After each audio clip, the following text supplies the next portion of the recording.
ऐसी कौन सी नारी जो आधी ब्याही आधी कुंवारी। मित्रों, ऐसी कौन सी नारी थी जो आधी ब्याही और आधी कुंवारी थी। यह सुनकर आप चौंक गए होंगे कि भला कोई नारी कैसे हो सकती है जो आधी ब्याही और आधी कुंवारी हो सकती है। लेकिन यह केवल एक पहेली नहीं है, बल्कि रामायण के उस रहस्य को उजागर करती है जिसमें धर्म, वचन और कर्म के गहरे अर्थ छुपे हुए हैं। आज हम इस पहेली का उत्तर न केवल आपको बताएंगे, बल्कि उससे जुड़ी एक रोचक और अनसुनी कथा भी आपको सुनाएंगे, जो सीधे रामायण के प्रसंग से ली गई है। तो मित्रों, इस रोचक और ज्ञानवर्धक कथा को जानने के लिए हमारे साथ अंत तक जुड़े रहें। और अगर आपको यह कथा पसंद आए तो इसे लाइक जरूर करें और अपने विचार कमेंट बॉक्स में जरूर लिखें और चैनल को सब्सक्राइब करना बिल्कुल न भूलें। तो चलिए अब इस ज्ञानवर्धक कहानी को शुरू करते हैं। एक समय की बात है जब अवध नरेश महाराज दशरथ अपने घोड़े पर सवार होकर शिकार खेलने जंगल में गए थे। उनके चेहरे पर आत्मविश्वास झलक रहा था, लेकिन उस दिन भाग्य उनका साथ नहीं दे रहा था। पूरा दिन जंगल में भटकने के बाद भी कोई भी शिकार हाथ नहीं लगा। उस समय के राजाओं के लिए शिकार केवल मनोरंजन नहीं था, बल्कि यह उनकी वीरता और पराक्रम का भी प्रतीक माना जाता था। जब महाराज दशरथ को कोई शिकार नहीं मिला तो वे अत्यंत निराश हो गए। उनके हृदय में बेचैनी हुई और मन ही मन में उनका मन भारी हो चला। निराश होकर के वे एक बड़े और घने वृक्ष के नीचे जाकर बैठ गए। जंगल के सन्नाटे में केवल पत्तों की सरसराहट सुनाई दे रही थी। राजा दशरथ सोचने लगे कि आज तो पूरा दिन व्यर्थ हो गया और कोई भी शिकार नहीं मिला और ना ही मेरी इस यात्रा का कोई उद्देश्य निकला। मित्रों, इसी चिंता में डूबे हुए महाराज दशरथ इधर उधर देख ही रहे थे कि अचानक उनकी नजर सामने पड़ती है। उन्होंने देखा कि एक अत्यंत सुंदर गंधर्व कन्या पास के ही पेड़ों के बीच से निकलकर उनकी ही ओर चली आ रही थी। उसकी चाल, उसका सौंदर्य और उसके वस्त्र से ऐसे प्रतीत हो रहे थे मानो स्वयं स्वर्ग से उतरी हुई कोई अप्सरा हो। राजा दशरथ को अपनी आंखों पर विश्वास नहीं हुआ कि इस निर्जन और भयावह जंगल में ऐसी सुंदर कन्या कैसे हो सकती है। उन्होंने सोचा, यह कन्या कौन हो सकती है। ऐसी सुंदर और कोमल स्त्री इस वन में कैसे निर्भय होकर घूम सकती है, जहाँ हिंसक जानवर हर पल किसी का शिकार करने के लिए तैयार रहते हैं। जब वह कन्या धीरे धीरे दशरथ के समीप आई तो राजा दशरथ ने अपने राजसी गौरव को संभालते हुए उससे कहा कि हे सुंदरी, तुम कौन हो और इस निर्जन भयावह जंगल में तुम अकेली क्यों घूम रही हो। क्या तुम्हें इस बात का अंदाजा है कि यहाँ कितने खतरनाक जंगली जानवर रहते हैं जो तुम्हारे जीवन के लिए खतरा बन सकते हैं। कौन हो तुम और तुम्हें यहाँ किसने छोड़ा है, कृपया मुझे अपने बारे में बताओ। तो कन्या ने मुस्कुराते हुए उत्तर दिया कि हे राजन, सबसे पहले तो आप मुझे यह बताइए कि आप कौन हैं। देखने में तो आप कोई महान योद्धा और कोई राजा लगते हैं। इस निर्जन वन में आपकी उपस्थिति मुझे विस्मित कर रही है। दशरथ ने गर्व से उत्तर दिया कि हे देवी, मैं अयोध्या का राजा दशरथ हूँ। यह तो तुम जानती ही होगी कि राजाओं का कर्तव्य शिकार करना और अपनी प्रजा की रक्षा करना होता है, लेकिन तुमने अभी तक मुझे अपना परिचय नहीं दिया। बताओ कि तुम कौन हो और इस वन में क्या कर रही हो। कन्या ने बड़ी ही शांत और सौम्य वाणी में कहा कि हे महाराज दशरथ, मैं एक गंधर्व कन्या हूँ। मेरे पिता ने मुझे पूर्ण स्वतंत्रता प्रदान की है कि मैं अपने लिए स्वयं कोई वर चुनूं। इसी कारण मैं इस जंगल में अपने योग्य पति की खोज में घूम रही हूँ। दशरथ को यह सुनकर बड़ा आश्चर्य हुआ। उन्होंने कहा, क्या तुम्हारे पिता ने तुम्हें इस खतरनाक जंगल में अकेले घूमने के लिए भेज दिया है? क्या यह उचित है कि एक पिता अपनी पुत्री को स्वयं अपना जीवन साथी खोजने के लिए किसी निर्जन स्थानों में भटकने को कह दे? यह तो पिता का कर्तव्य होता है कि वो अपनी पुत्री के लिए किसी योग्य वर की खोज करे। गंधर्व कन्या ने जवाब दिया कि हे महाराज, मेरे पिता ने मुझे स्वयं यह स्वतंत्रता दी है और इस विश्वास के साथ दी है कि मैं अपने लिए सही निर्णय ले सकूं। और अब जब मैंने आपको देखा है तो मुझे महसूस होता है कि मेरी खोज समाप्त हो गई है और आप ही मेरे लिए वह उचित वर हैं। दशरथ ने यह सुनकर थोड़ा हंसते हुए कहा कि हे सुंदरी, तुम्हारे साहस और वीरता की सराहना मैं करता हूँ, लेकिन तुम्हें मेरे बारे में सब कुछ जान लेना चाहिए कि मैं एक राजा हूँ और मेरे कंधों पर मेरे राज और प्रजा का दायित्व है। तुमने मुझसे विवाह की बात कही है, परंतु क्या तुम्हारे पिता ने तुम्हें यह आज्ञा दी है कि तुम किसी भी व्यक्ति से विवाह कर सकती हो, भले ही वह राजा हो? गंधर्व कन्या ने कहा कि हे राजन, मैं इस बात से पूरी तरह अवगत हूँ, परंतु अब मैं मन से आपके प्रति समर्पित हो चुकी हूँ। मैं आपसे विवाह करना चाहती हूँ और आप ही के साथ अपना जीवन बिताना चाहती हूँ। गंधर्व कन्या और दशरथ के बीच संवाद चलता रहा। राजा दशरथ ने थोड़े आश्चर्य और चिंता के साथ कहा कि हे सुंदरी, तुम्हारे पिता ने तुम्हें इतनी सुंदरता कैसे दे दी? क्या यह पिता का कर्तव्य नहीं है कि वह अपनी पुत्री के लिए कोई वर खोजे? ऐसा कैसे संभव है कि तुम खुद निर्भय होकर अपने लिए पति तलाश करने किसी सुनसान जंगल में भटक रही हो? अरे परंपरा तो यही कहती है कि पिता अपने बेटी के लिए वर चुने और उसी के साथ उसका विवाह संपन्न हो। दशरथ की बात सुनकर गंधर्व कन्या मुस्कुराई और शांत स्वर में बोली कि हे राजन, मैं गंधर्व लोक की कन्या हूँ। हमारे लोक में यह नियम है कि पुत्री को अपने जीवन साथी के चुनाव का अधिकार होता है। मेरे पिता ने यह स्वतंत्रता मुझे इस विश्वास के साथ दी है कि मैं अपनी पसंद से अपने लिए कोई योग्य वर की तलाश कर सकूं। यही कारण है कि मैं इस जंगल में निर्भय होकर के अपने पति की तलाश कर रही हूँ। लेकिन अब जब मैंने आपको देखा है तो मुझे विश्वास हो गया है कि मेरी खोज पूरी हो गई है। आप ही मेरे योग्य वर हैं। दशरथ को गंधर्व कन्या का आत्मविश्वास और साहस बड़ा ही अद्भुत लगा, लेकिन वे थोड़ा व्यंग करते हुए बोले, अरे यह तो वही बात हुई जो आजकल के लोग करते हैं। कोई लड़का या लड़की एक दूसरे को पसंद कर लेते हैं और अगर घर वाले राजी ना हो तो भाग कर शादी कर लेते हैं। खैर यह तो पुरानी बातें हैं, छोड़ो, मुझे यह बताओ, तुमने मुझे ही क्यों चुना? तब गंधर्व कन्या ने उत्तर दिया कि हे राजन, मेरे मन ने तुम्हें चुना है। जब मैंने तुम्हें देखा तो मेरा हृदय यह जान गया कि तुम ही मेरे जीवन साथी बनने के योग्य हो।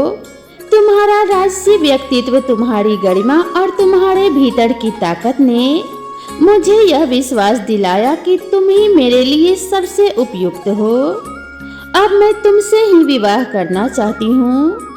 मित्र दशरथ यह सुनकर थोड़े गंभीर हो गए, लेकिन उनके मन में भी उस गंधर्व कन्या के प्रति आकर्षण पैदा हो गया था। उसकी सुंदरता पर वह भी मोहित हो चुके थे। उन्होंने कहा कि हे गंधर्व कन्या, तुम्हारे साहस और प्रेम ने मुझे भी आकर्षित कर लिया है। मैं भी अब तुमसे विवाह करने के लिए सहमत हूँ। महाराज दशरथ उस गंधर्व कन्या को भोगना चाहते थे और इसीलिए कामात होकर उस गंधर्व कन्या की ओर बढ़ने लगे। महाराज दशरथ को अपनी ओर आते देखकर गंधर्व कन्या मुस्कुराई, लेकिन फिर वह थोड़ी गंभीर होकर बोली और उसने राजा दशरथ को रोककर कहा, ठहरो राजन, विवाह तो मैं तुमसे ही करूंगी, लेकिन मेरी एक शर्त है। अगर तुम मेरी शर्त मानोगे तो ही मैं तुम्हारे साथ विवाह करूंगी। दशरथ ने उत्सुकता से पूछा, बताओ तो सही, तुम्हारी क्या शर्त है? मैं उसे मानने के लिए तैयार हूँ। कहते हैं मित्रों, कामी लोभी लालची जब अपने स्वार्थ में चकनाचूर होते हैं तो फिर वे अच्छे बुरे का परिणाम भूल जाते हैं। वे ये भी भूल जाते हैं कि भविष्य में इसका परिणाम हमारे हित में होगा या फिर दुख का कारण बनेगा। गंधर्व कन्या और दशरथ के बीच संवाद के दौरान कन्या ने दशरथ के सामने एक महत्वपूर्ण शर्त रखी। उसने गंभीरता से कहा कि हे राजन, यदि आप चाहते हैं कि मैं आपकी इच्छा को स्वीकार करूं और आपसे विवाह करूं, तो आपको एक वचन देना होगा। मेरा पुत्र ही अयोध्या की गद्दी पर बैठेगा, और यदि आप यह वचन देते हैं तो मैं आपसे विवाह करूंगी। दशरथ ने इस बात को बिना ज्यादा विचार किए स्वीकार कर लिया। उस समय उनकी कोई संतान नहीं थी। उन्होंने सोचा शायद इससे कोई संतान उत्पन्न हो सके। उनके मन में यह विचार आया कि एक विवाह के लिए यह वचन देना कोई बड़ी बात नहीं है। उन्होंने आत्मविश्वास भरी आवाज में कहा कि हे सुंदरी, मैं आपको वचन देता हूँ, आपका पुत्र ही अयोध्या की गद्दी पर विराजमान होगा। अब आप प्रसन्न हो जाइए। गंधर्व कन्या यह वचन सुनकर संतुष्ट हो गई।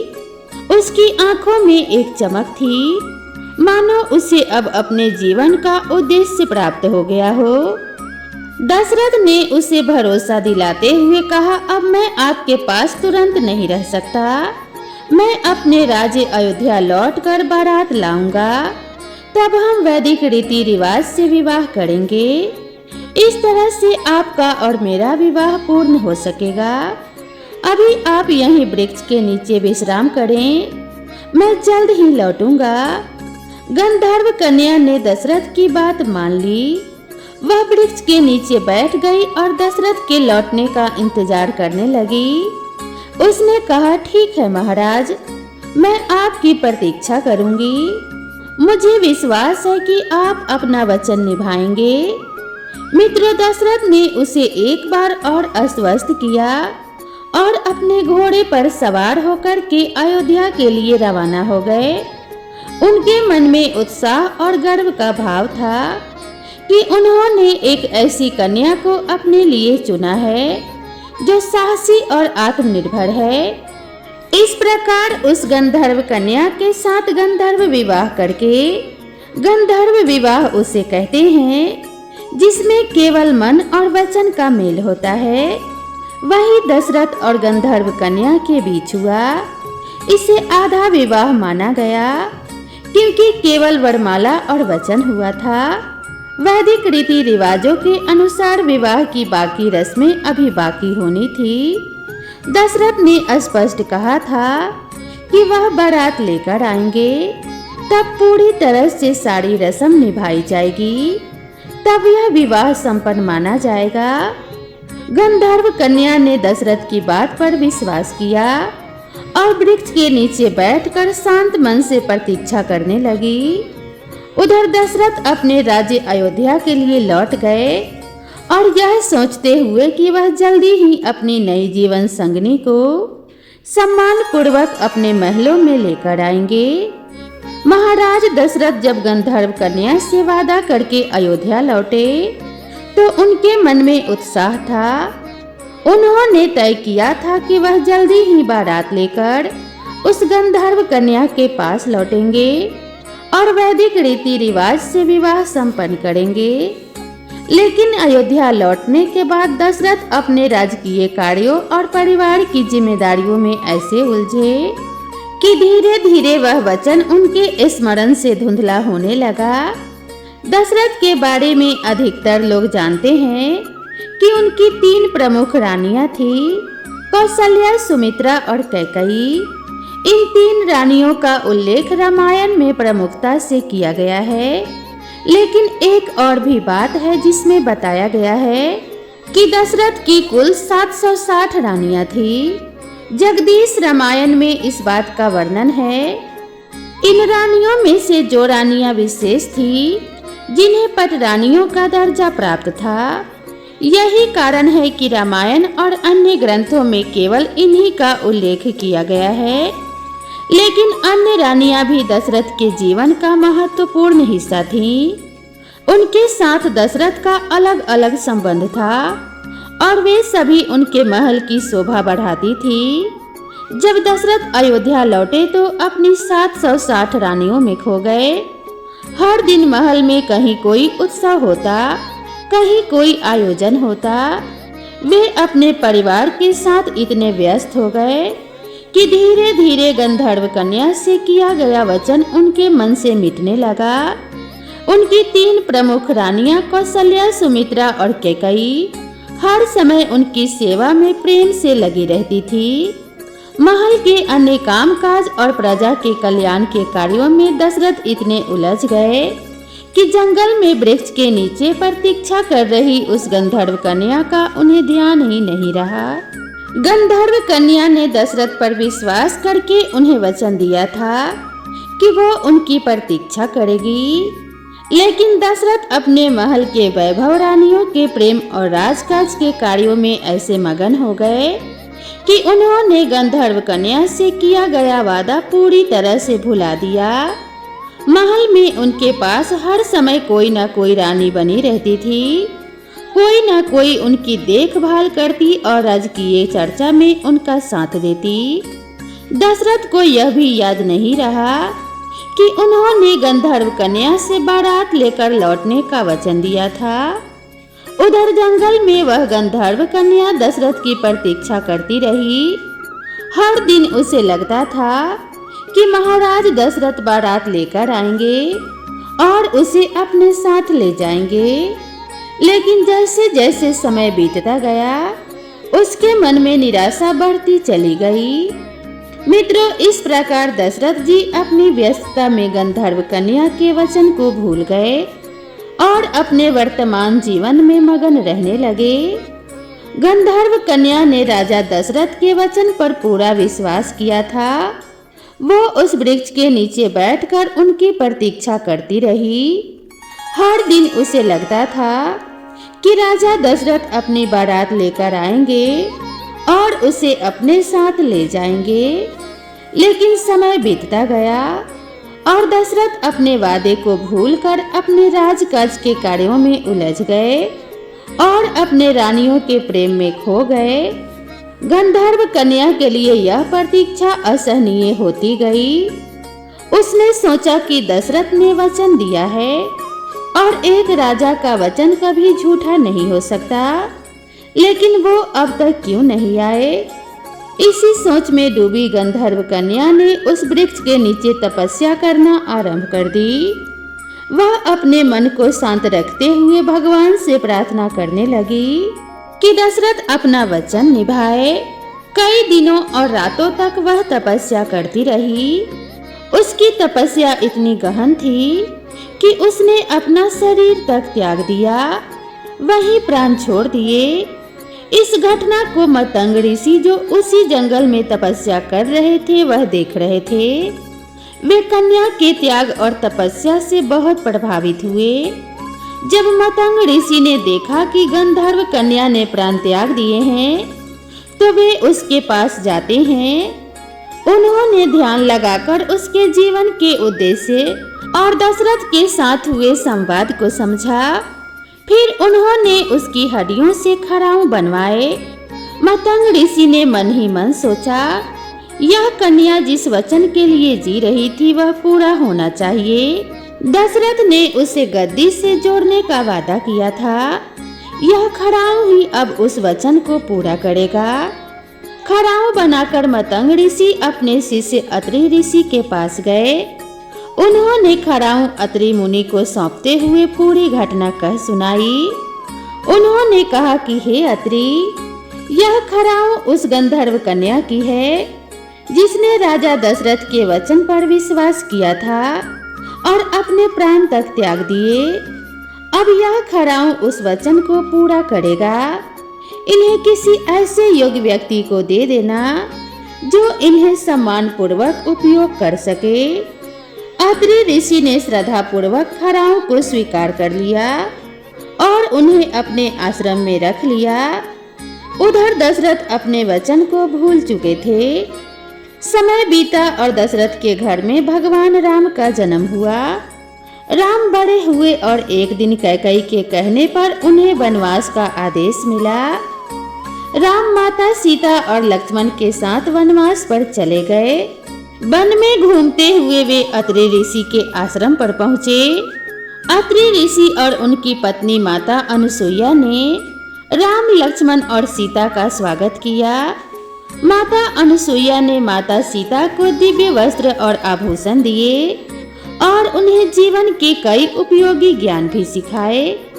जब श्री राम आश्रम से जाने वाले थे तो अत्रि ऋषि ने सोचा कि अब समय आ गया है, इन खड़ाऊ को सही व्यक्ति को सौंपा जाए। उन्होंने वे खड़ाऊ राम को भेंट करते हुए कहा कि हे राम, यह खड़ाऊ मतंग ऋषि द्वारा बनाए गए हैं। इनका बड़ा महत्व है।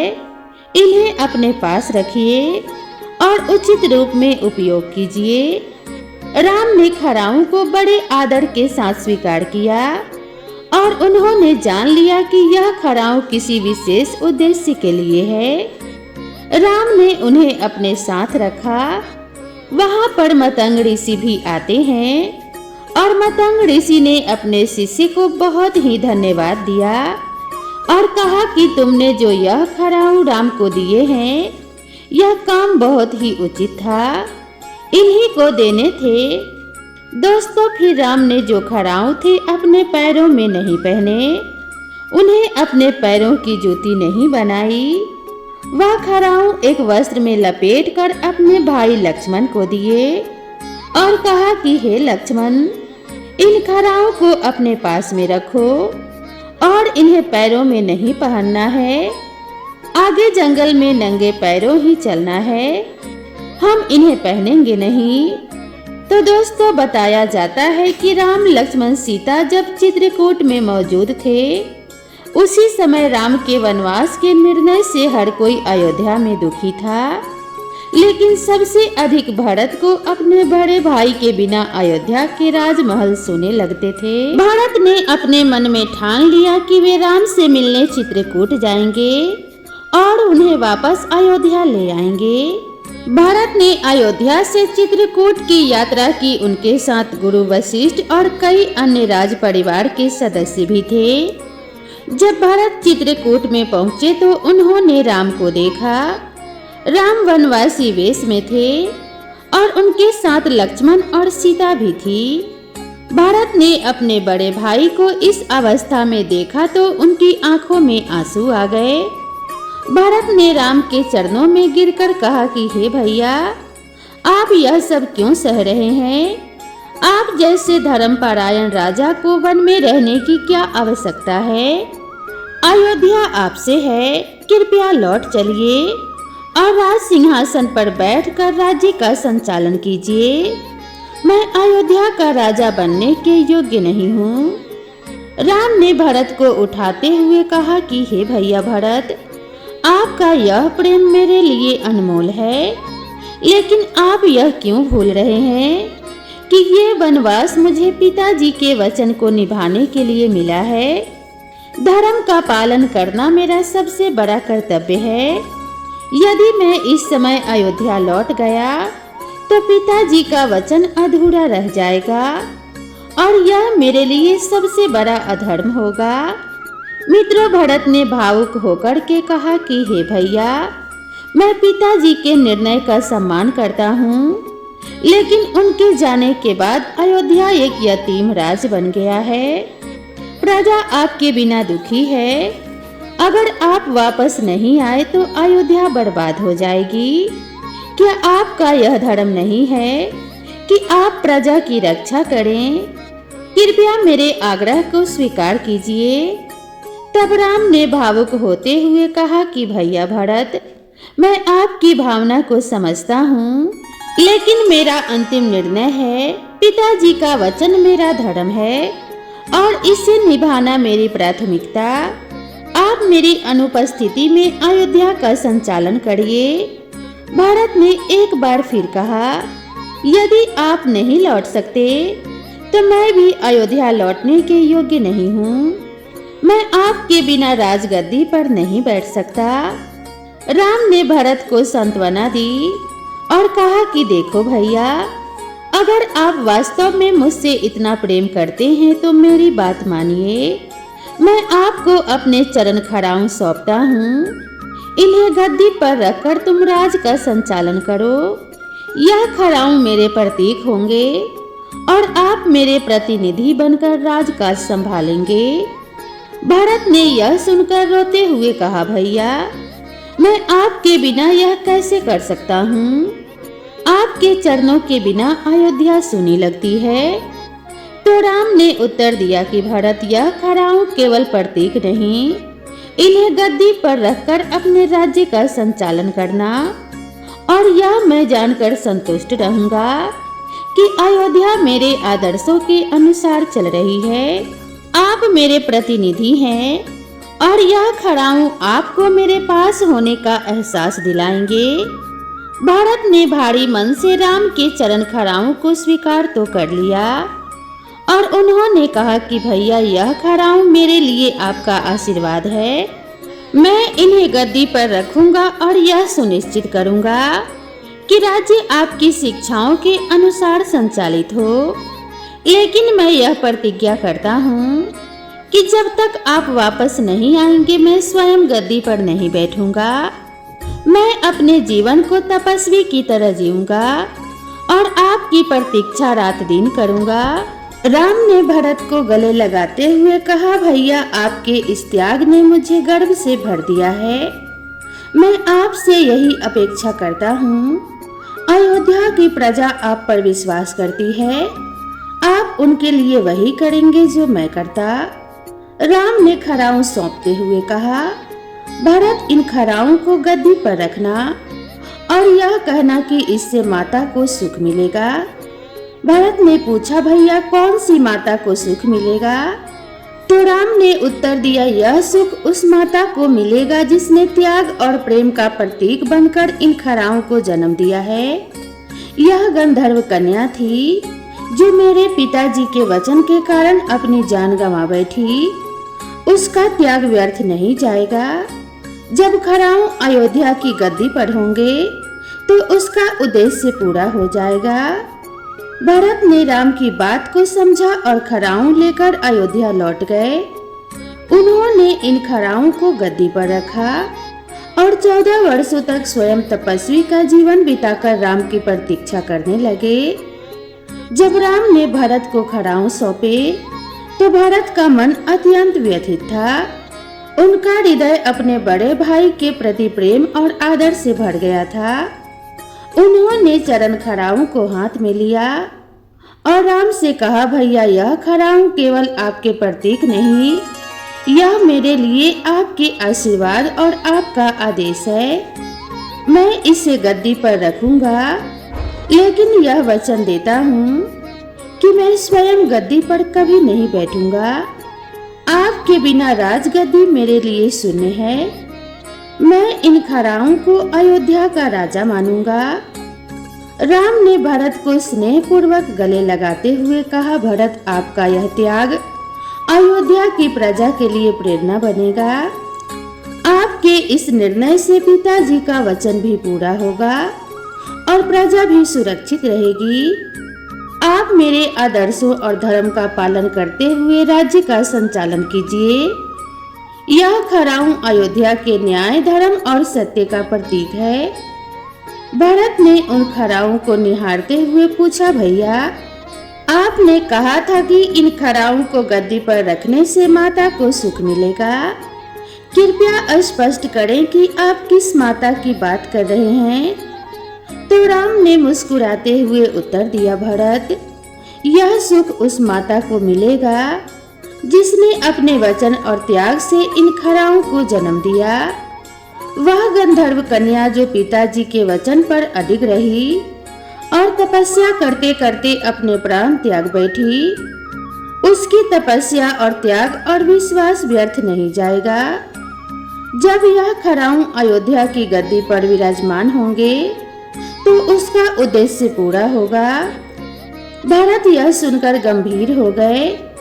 उन्होंने मन ही मन उस गंधर्व कन्या के त्याग को नमन किया और राम से कहा, भैया, मैं इन चरण पादुका को केवल गद्दी पर नहीं रखूंगा, बल्कि इन्हें पूरे सम्मान के साथ राज सिंहासन का प्रतीक मानूंगा।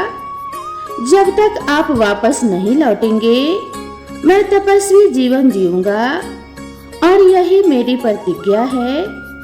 भरत ने चरण खराओं को कपड़े में लपेटा और अपने सिर पर रख लिया। उनकी आंखों में आंसू थे, लेकिन मन में यह संतोष था कि अपने बड़े भाई का आदेश और वचन निभा रहे हैं। राम ने भरत को गले लगाया और कहा, भैया, आपका यह त्याग अयोध्या के लिए अमूल्य है। मैं वचन देता हूँ कि वनवास की अवधि समाप्त होते ही मैं वापस आऊंगा और आपसे मिलूंगा। तब तक आप मेरी जगह यह जिम्मेदारी उठाइए। भरत ने राम के चरण स्पर्श किए और खराऊ लेकर अयोध्या के लिए रवाना हो गए। अयोध्या लौटने के बाद भरत ने खराऊ को सिंहासन पर रखा और संपूर्ण राज्य को यह घोषणा की कि अब से राम जी के चरण पादुका अयोध्या के राजा होंगे।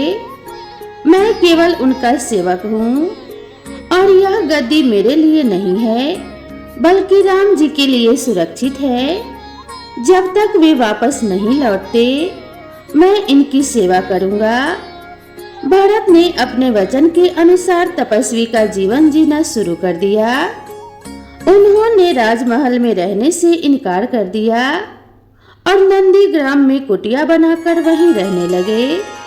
वे प्रतिदिन राम जी के चरण खराओं की पूजा करते थे और राज्य की जिम्मेदारी संभालते थे।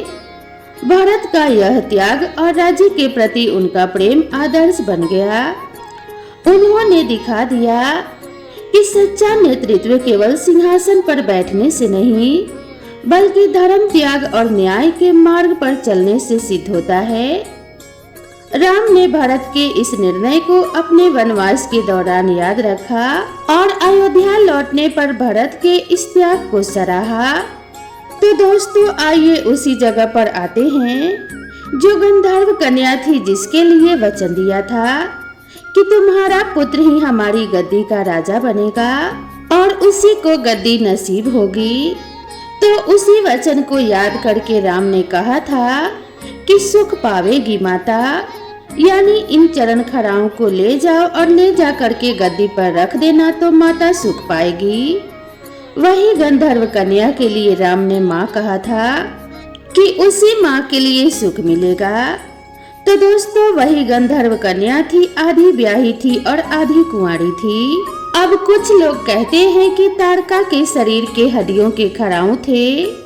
तो दोस्तों, ये अपने अपने मतों के अनुसार जो भी लोगों ने कहा है वो उनके मत से सही होगा, लेकिन मैं आपको यह रामायण से संबंधित बात बता रही हूँ कि वही गंधर्व कन्या जो थी, जिसके लिए वचन दशरथ ने दिया था कि तुम्हारे बेटे के लिए ही गद्दी नसीब होगी, तो उस वचन को पूरा करने के लिए और अपने पिता के वचन को पूरा करने के लिए राम ने कहा था भरत से कि भरत इन चरण खराओं को ले जाओ और ले जाकर राजगद्दी पर रख देना तो माँ को सुख मिलेगा, यानी उस माँ के लिए बड़ा सुख मिलेगा, जिसके लिए हमारे पिता ने वचन दिया था कि तुम्हारा पुत्र जो होगा उसी के लिए गद्दी नसीब होगी। अब उसके पुत्र तो नहीं हुआ, लेकिन वो माता उसकी हड्डियों के बने चरण खराऊ जब गद्दी पर रखे जाएंगे तो उसके लिए देखकर वो जहाँ कहीं भी होगी उसे बड़ा सुकून मिलेगा और वह बड़ा सुकून पाएगी। उसके लिए उसको सुख मिलेगा। यह राम ने भरत से कहा था। फिर उन्हीं चरण खराओं को लेकर भरत चले आते हैं और 14 वर्ष तक वे खराओं जो थे महाराज दशरथ की गद्दी पर रखे रहे। उस गंधर्व कन्या की बनी हड्डियों से उस खराओं ने राज्य किया और उसे बड़ा सुकून मिला। तो दोस्तों, वह नारी गंधर्व कन्या ही थी। वह ऐसी नारी थी जो आधी ब्याही और आधी कुंवारी थी। तो दोस्तों, यह पहेली का उत्तर था। उम्मीद है कि आपको यह जवाब सही और संतोषजनक लगा होगा। अपने अपने विचार और प्रतिक्रिया कमेंट बॉक्स में जरूर साझा करें और आप सभी का इस वीडियो पे समय देने के लिए बहुत बहुत धन्यवाद। दोस्तों, अगर आपको यह कहानी पसंद आई हो तो वीडियो को एक लाइक जरूर करें और साथ ही अगर आप मेरे चैनल पर पहली बार आए हैं तो चैनल को सब्सक्राइब करना ना भूलें। तो दोस्तों, मिलते हैं इसी तरह की नई कथा और नई कहानी के साथ। तब तक के लिए नमस्कार।